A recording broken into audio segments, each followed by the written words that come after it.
সালে ভাই, স্বামী কি স্ত্রীর প্রিয় স্থানে মুখ লাগাতে পারবে? বোন, খুব সংবেদনশীল কিন্তু ভালো প্রশ্ন করেছেন। ইসলামী ফিকহে এই বিষয়ে আলেমদের মধ্যে ভিন্ন মত আছে। অধিকাংশ আলেম বলেন, স্বামী স্ত্রী একে অপরের জন্য হালাল হলেও প্রিয় স্থান স্পর্শ বা মুখ লাগানো শালীনতার বাইরে গেলে অপছন্দনীয় হতে পারে। সতর্কতা অবলম্বন করা উত্তম ও নিরাপদ। ভুলবশত যদি স্ত্রীর প্রিয় স্থানের কিছু মুখে চলে যায় এবং স্বামী গিলে ফেলে, তাহলে কি হবে?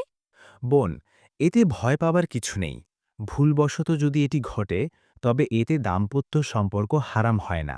স্বামী স্ত্রী একে অপরের জন্য হালাল অবস্থায়ই থাকেন। সতর্কতা ও শালীনতা বজায় রাখা সব সময় উত্তম।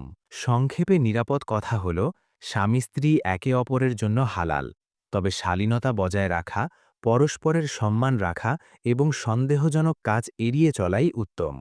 বোন, আপনার উপরে আল্লাহ জাযাক আল্লাহ খয়ের দান করুক।